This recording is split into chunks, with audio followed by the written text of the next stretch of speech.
Welcome to Indian Tech Icon Spotlight, where we shine a light on all the trailblazers in the world of technology. I'm Sheetal Acharya, and let's welcome our guest, Mr. Rakesh Singh, who is a senior leader with global impact and a resilient force driving large-scale digital transformations. Hi, Rakesh. Welcome to our show, and it's truly a pleasure to host you today. Thanks, Sheetal, for taking time. I truly feel honored to be part of this conversation and looking forward to share my own personal journey, especially what brings me here and how that actually evolved through the last 26 years. Wonderful, Rakesh. We can't wait to dive into your professional journey and your achievements. So, Rakesh, more than 2 decades in technology, how does it feel like and what this journey has been for you? Yeah, so personally, I feel like I can write a book on my journey. That's actually, I truly believe that. Last 26 years journey has been very enriching and fulfilling for me. A person that got graduated in Mumbai back in 1998, started a job through campus. Putney was my first organization. And that organization really set up my, I would say, the foundation that actually kind of resulted in everything that I've done since then. I spent a couple of years working for Putney. I have had an opportunity to go abroad through that organization. My first assignment being in Hungary, Budapest, and then subsequently to US, where I spent some time working with organizations like GE and Nike. And then for personal reasons, decided to move back to India. And that's where I joined Accenture. That was back in 2001. And after joining Accenture, it took a completely different turn. It has been an amazing experience being in the organization. And not only with the organization, the clients and customers that I've worked with has been truly an experience. Now, this experience has given me not the opportunity to go around the globe. I would say I can say I've pretty much been and worked in all continents, almost 20 different countries. And it did allow me to kind of really understand their culture, live there, embrace it, and really make an impact in the organization that I worked for. Back in 2005, I moved to UK, and that's where I decided to settle because somebody who's born in Mumbai felt like a home, and I did feel like that's the place where I can actually set myself, and certainly I can feel to have my family in the country. Back in 2012, had a very short trip that actually brought me in Calgary without knowing that Calgary will become my permanent home. But overall, I would say my journey has been amazing. And it's all because of course, the organization that I worked for. It's the customers and the clients that you work with, and then the friends that you actually make around the globe, that actually gives you that experience. I still get in touch with the folks that I worked in my first project, half of them actually in Australia, somewhere in UK, and we still have that touch. So whatever actually you develop as your base, that goes a long way. So that's just kind of in a nutshell my journey that has been since I graduated. Thank you for sharing that journey with us, Rakesh. Now, could you please tell a bit about your current role, how a usual workday looks like for you? Yeah, that's an interesting question. I do multiple jobs, but my main job is leading a large transformation programs. Definitely that actually is for a specific client where I would dedicate my most of time. But then I've also got other couple of jobs. One being leading our practice for Western Canada. And what that means is developing the future opportunity, developing our talent, looking at demand and supply, and making sure we got the right people in the organization to support that growth. I've got also an additional role, which is the quality assurance. What that means, based on the experience and knowledge that I've gained through last 26 years,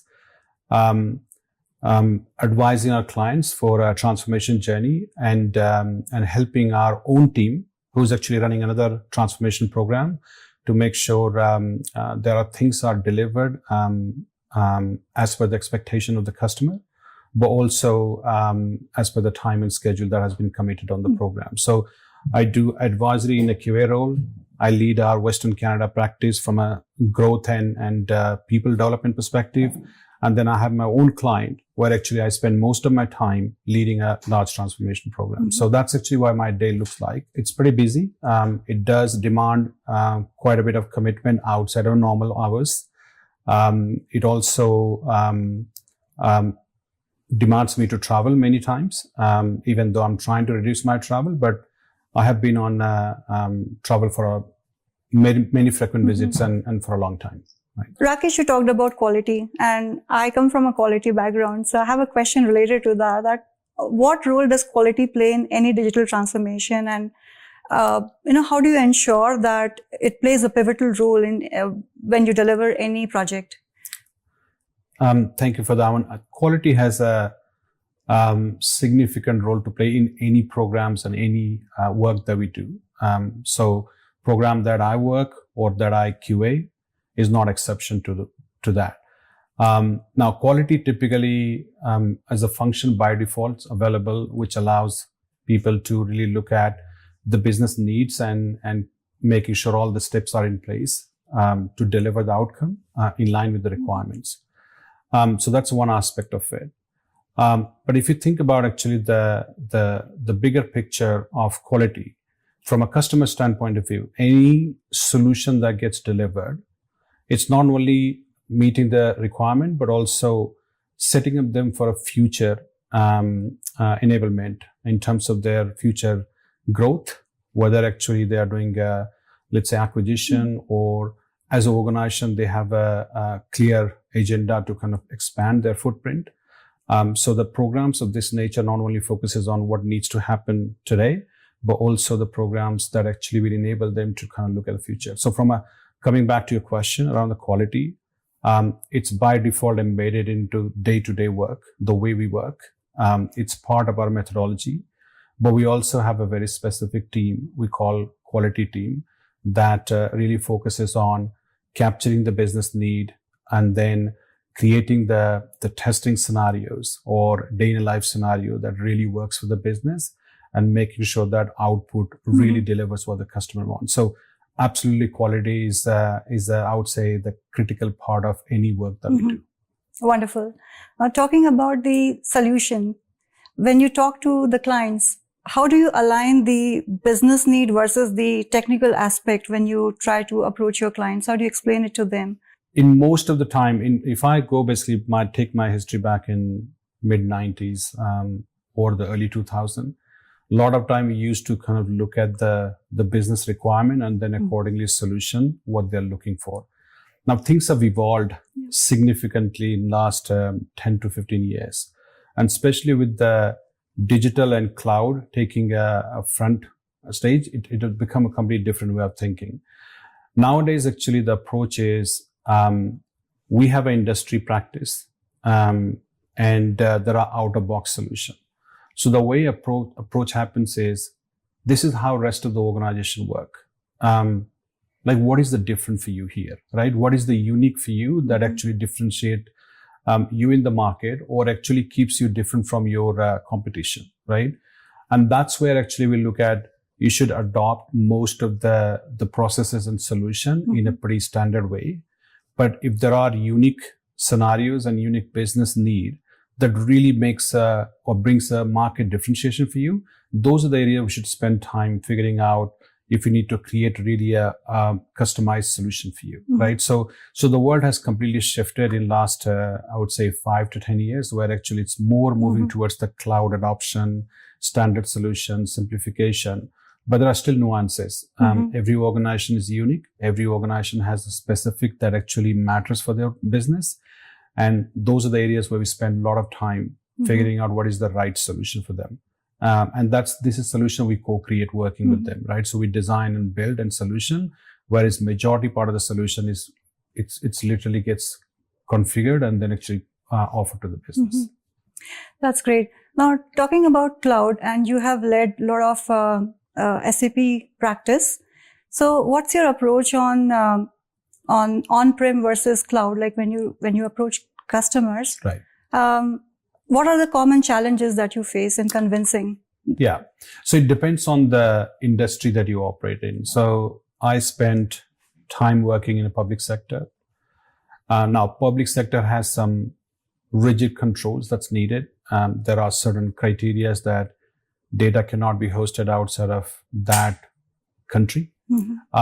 But there are other industry which are a little bit more open. Right. So depending on the industry, we have that conversation. So, I mean, in principle, I can say, if you're operating in public sector environment, very likely you can still choose the cloud-based solution, but the data has to reside within the country in most of the cases, especially when you talk about the personal type of data, like the data pertaining to me or the other employees, social security numbers and things like that. But for the other organization, it's pretty open. I think they're open to have their data sitting outside as long as data is secure and controlled. So our conversation is depending on firstly the industry, and then depending on the cloud preference. The customer preference, right? Some customers are open to take a risk. Some customers are not open to take a risk, and that's the conversation happens.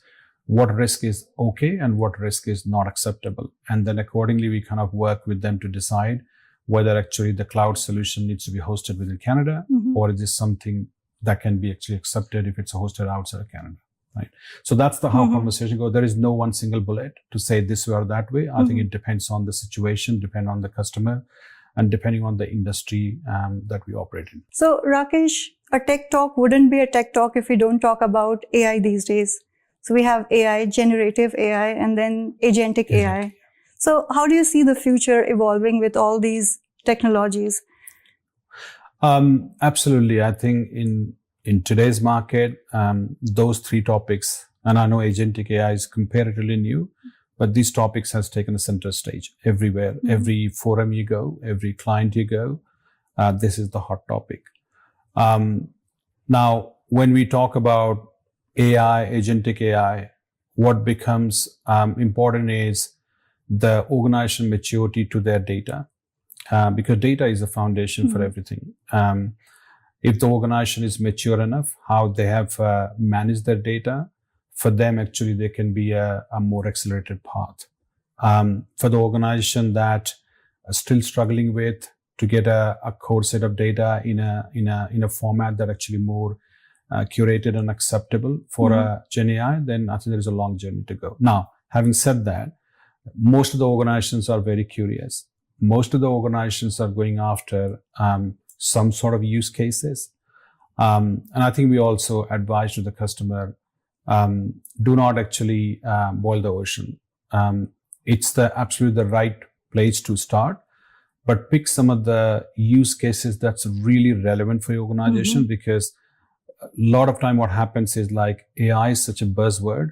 People like tend to kind of go and run like everywhere, right? In terms of trying to find the use cases.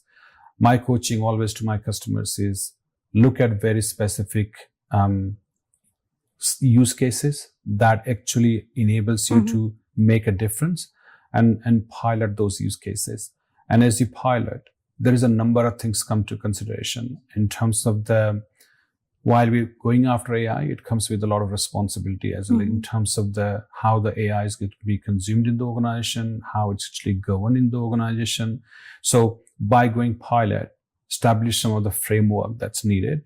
And once you have the framework, then actually you can look at expanding the bigger footprint of the AI. That's one part of it. Now, agentic AI is something that has been in the conversation and has been a recent buzzword. Again, I work in SAP. This is something that SAP has launched in Sapphire this year. They've already put data products, which is roughly 36 data products that they have enabled, which is primarily finance and supply chain area.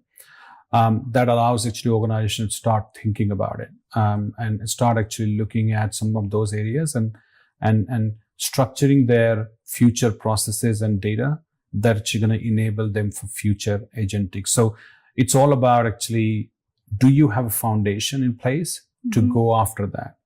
If you don't, I think start thinking about the foundation that needs to be built that will give you opportunity to really go after some of those latest and greatest innovations that we're talking about. And by default, each product is going to have embedded AIs, embedded Gen AI portion of it. And by default, we are taking advantage of it. But going beyond what's not embedded is the where actually the foundation and everything needs to be in place before you can really make a significant movement on that. Very well explained. Thank you. Now let's talk a bit about leadership qualities. Rakesh, you have traveled across continents. So how do you think you have evolved as a leader over all these years?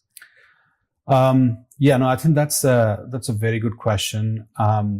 Lot of time there is a perception leadership means just getting the work done.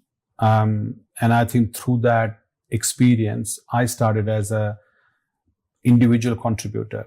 And then as an individual contributor, you learn things and you understand actually what the team player looks like and how the team delivers an outcome. And then you start getting to the mindset of actually team really becomes an important part of everything that you do.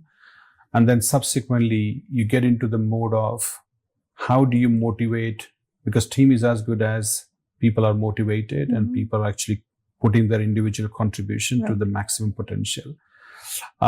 So for me, the leadership goes in a multiple way. One, as you grow in the organization, guiding people in a right way, coaching people in right way, and then setting the direction and path for that. So people send, like Accenture, if I work for Accenture, Accenture is 850,000 people across the globe. Our biggest asset is people. And that means actually taking care of people, not only just from a human perspective, but more in terms of the coaching, giving them a learning opportunity to deliver and take the bigger and bigger responsibility. This is all part of the leadership. So for me, leadership goes in many directions, but I think if I just summarize in a way that actually for me, the people aspect really becomes important of any leadership DNA that we look at. So that's probably my kind of quick way to summarize that leadership. Absolutely. And talking about teams, so people management is the toughest skill set a leader has, right? What's your approach towards conflict management? Conflict management can be between people and leader, between my team and client's team. So there is a range of scenario that can lead to. My best way to deal with I never make a decision or actually interfere by listening to the one party. I always actually have conversation with the both parties to understand what are kind of individual position in that situation. And to be honest, the best way to tackle the conversation like this, bring them into the conversation together. Most of the conflicts happen either as a result of ego, I would say, or as a result of just not having a clarity in terms of the roles and responsibilities. So for me, the best way to resolve the situation is just be in direct conversation with those individuals, bring them together to have put their perspective. There is no good or bad perspective.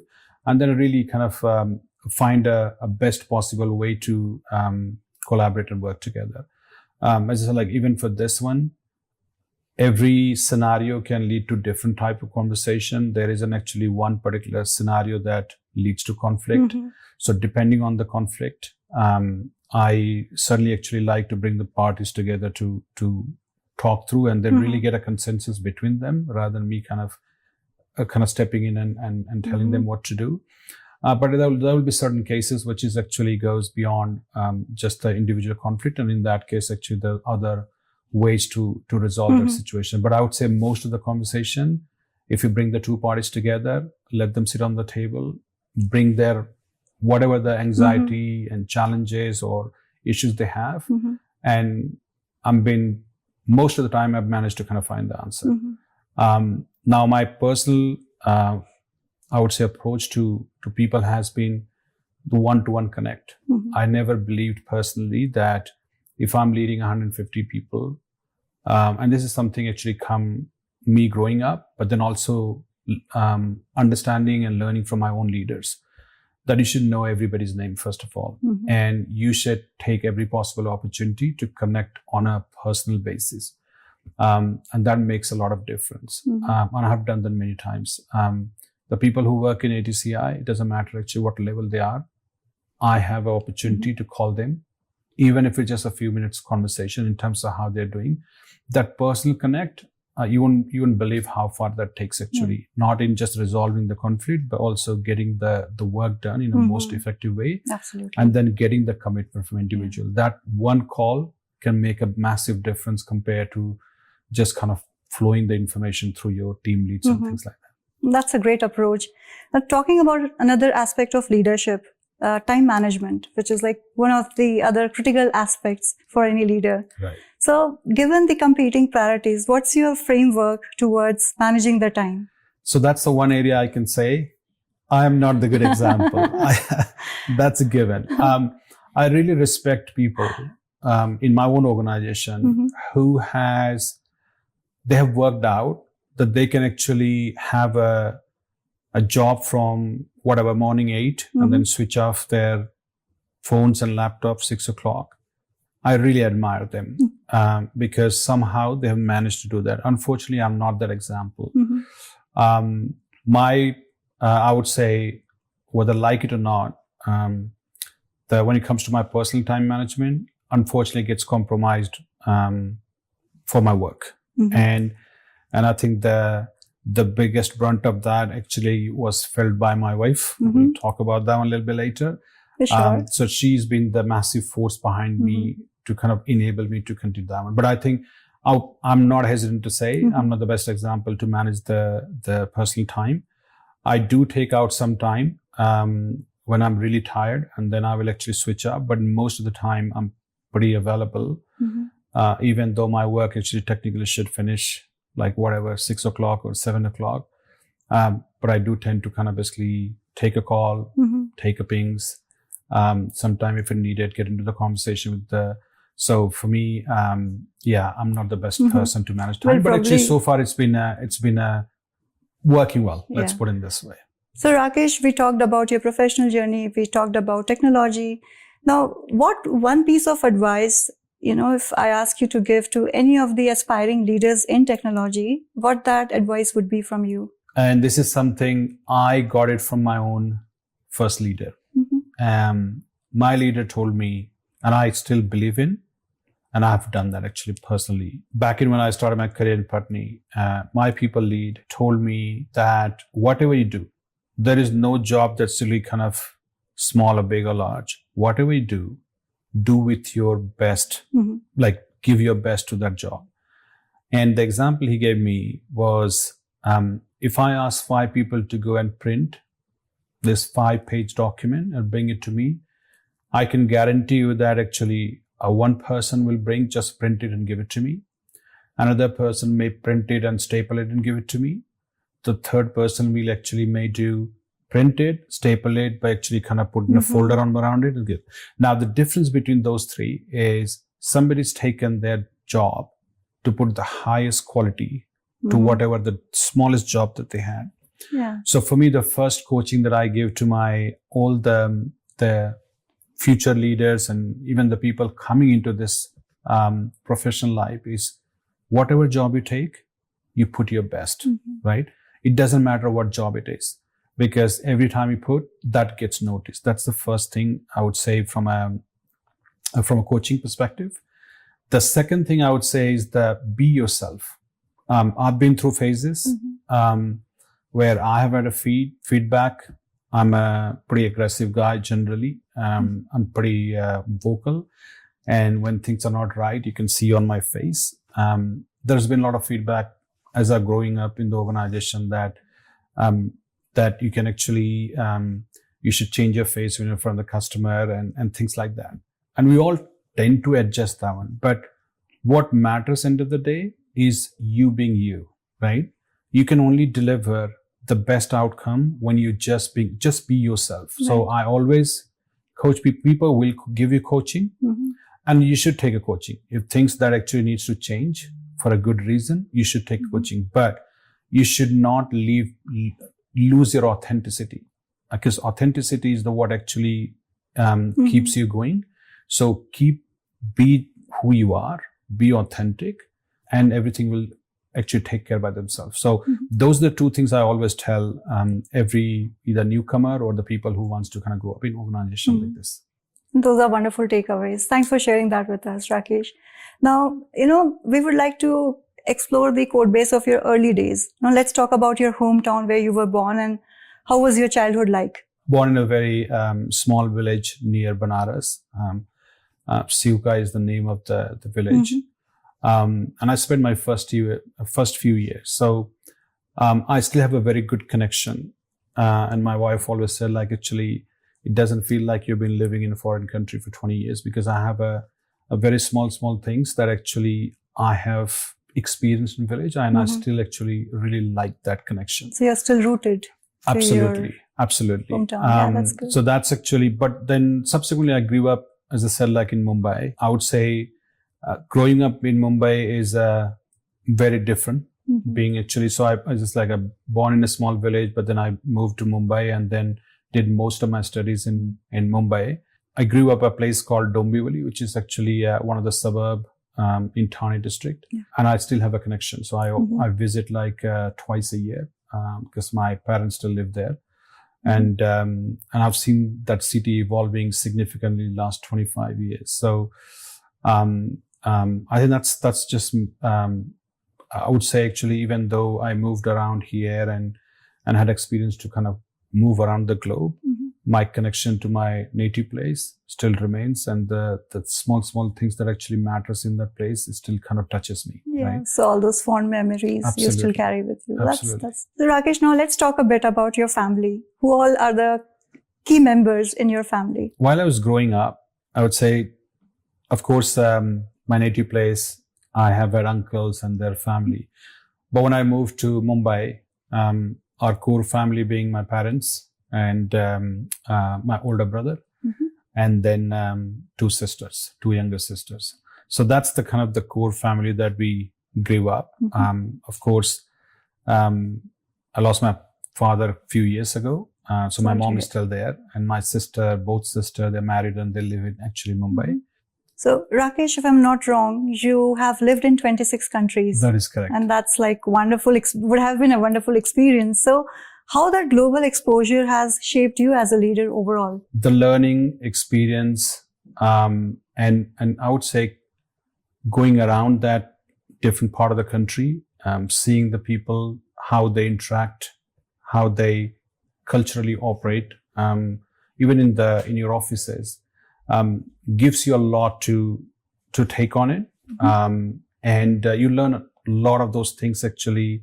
And certain things actually, it becomes part of your DNA because you live there, you understood that culture and understood the people. So as a leader, how that helps me, what it helps me is it gives me confidence and it gives me a lot of appreciation of how to interact with people that may be coming from a different background and different communities and different cultures, right? And that gives me a one-way advantage as well, because I know what to actually exercise on a personal level and when not to exercise. And what I meant is actually when to be pretty vocal and pretty transparent, and when to kind of be a little bit mild, right? So these things actually, as a human, as you grow and as you kind of understand the people from different background and cultures, plays a significant role. So yeah, just take an example of being in Middle East, being in Africa, being in Europe, being in Southeast Asia. Every country that I've been has given me something to take away, and taking all those elements has actually what made me who I am today as a person and as a human and as a leader. So thank you for sharing that experience with us, Rakesh. And as we were talking in the beginning, you should definitely consider about writing a book about your experiences in all these countries. No, absolutely. I do think there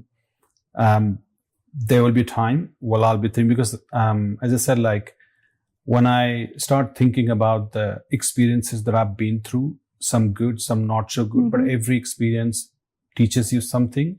Absolutely. And when I think about actually, if I write a book, I can certainly tell that actually it's going to be a really, really interesting read. because a person that actually born in a very small village, grew up in Mumbai, and then had an opportunity to roam around the globe has a lot to offer in terms of those specific individual experiences that I've caught up.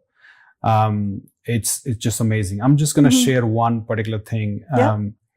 I was in Gabon, and in Gabon, I was actually operating in a very small place called Gamba.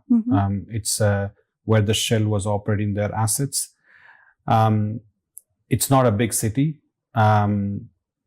Everything was controlled by Shell as an organization. So we were actually advised that not to go in the villages, even to do the haircut. And so I attempted myself actually to do the haircut. And after trying for 30 minutes, I lost my patience, and then actually I cut different part of my hair that looks really weird.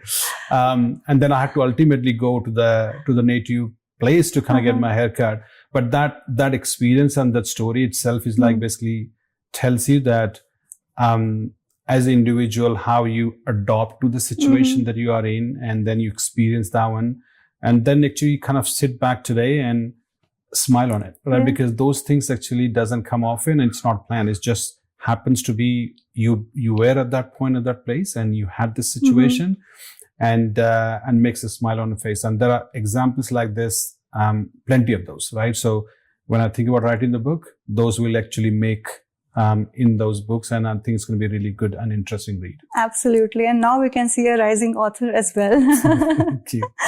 So Rakesh, now let's talk a bit about your family. Who all are the key members in your family? In my native place, I've got my uncles and their family. But when I moved to Mumbai, my parents and then 3 siblings. So I have an older brother who's 2 years older than me, and then I've got 2 younger sisters. So that's actually been our family. We all grew up in same place. It's Dombivli, which is actually one of the small suburb in Thane district in Mumbai.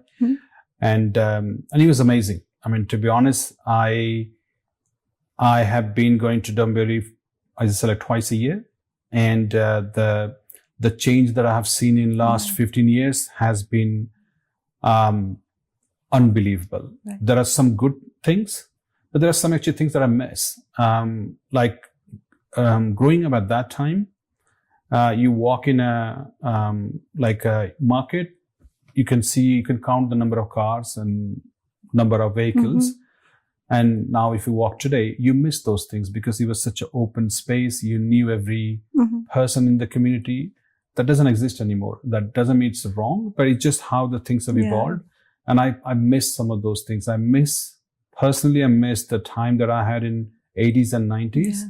But there are some goodness as well, actually. Nowadays, there's a lot better infrastructure, a lot more connectivity than actually what it used to be. So there are some positive things, but as somebody who actually grew up back in 80s and 90s in that city, there are things that I miss as well. So Rakesh, most of the times you're busy with work. So are there any hobbies or interests that you like to pursue outside of work? Yes. I think we all, as an individual, have some sort of that actually keeps you engaged and keeps you stress-free, because hobbies are sometimes a way to get out of your normal routine and get, I would say, charged, right? So I would say cricket has been my passion, like back in early days. I used to play cricket, and then after that it was more watching. But there's another hobby that I have, singing. So when I was in my engineering, I used to do a stage performance. Like any engineering student, you probably perform Bollywood songs. So I used to be, I would say, pretty decent singer. I used to sing Kishore Das songs a lot. And even today, I think this is one of my stress buster. If I'm in a stress, I'll find a corner and I'll basically pick a song and then I will go and sing. So I would say singing is the one way for me to really take the stress out and recharge, to be back in the zone I would like to be. So yeah, those are the kind of 2 specific hobbies. Now, as we got the family, and the kind of our hobbies actually becomes a lot more focused towards the kids, like taking kids to their own personal, let's say, sports and other things like that. And then you develop other hobbies in anticipation of that one. But my personal hobbies has been just like the cricket as a game, and then singing as a way to kind of take the stress out. Wonderful. So thanks for sharing that with us, Rakesh. And I guess not many of your team would be knowing that you have a passion for singing. Yes, I do. I mean, sometime actually when we get a gathering, either I'm somebody else's house, or like if you can find a way to engage the people and have a little bit more fun. Certainly, I do get an opportunity to kind of sing, and I do sing. So as I said, like I really enjoy singing. Like we used to say called bathroom singing. So like sometime actually I just comes out naturally. Yeah, it just comes naturally, right? In terms of, I just said like, I mean, if I'm stressed on something, I just find a song and then completely get into that one, and then I think you basically by default come out of that stressful zone and become like normal. So it's a way for me to keeping recharge, but also I think it gives me a opportunity with our friends and colleagues to have a fun, a little bit fun actually on the singing. Fantastic. Now, Rakesh, we talked about your family back home in India. Now let's talk a bit about your family here in Canada. Who all are the members in your family here? Yeah, so right now I've got me and my wife, Sashi Singh. Probably get the opportunity to see her. For sure. And then I've got three boys. Aryan, who is 17-year-old, Atharv, who is 15-year-old, and then my youngest one, who's just turned 10, Raghav. Now, my first two were born in UK. So when we moved four of us to Calgary, and the youngest one is born in Canada. So I can say he was the first Canadian to be in the family. So that's my immediate family. And so far it's been good. Now we're kind of seeing how as the kids are growing, things are changing. We're going to experience probably next year when my son is going to go to university, how that plays out. So a little bit anxiety around that one. But yeah, that's actually my immediate family. Now, I do have my father-in-law, Mangla Singh, who had an opportunity to be here last year for 1.5 years. I think he's going to come here again this year. So I think that certainly gives kids to get a grandparents' side of the feel and experience, which has been missing for this generation, unfortunately, because my parents have been in India. They didn't feel like coming here. So that part was missing. So my father-in-law being here, I think that certainly brings that experience that actually large part of their life they miss that experience. Oh, lovely. Thank you. It's been wonderful chatting with you so much, Rakesh, for taking out time from your busy schedule and coming to our show. Thanks, Sheetal. Thanks for the Rakesh. opportunity, and it's a pleasure to have a conversation with you.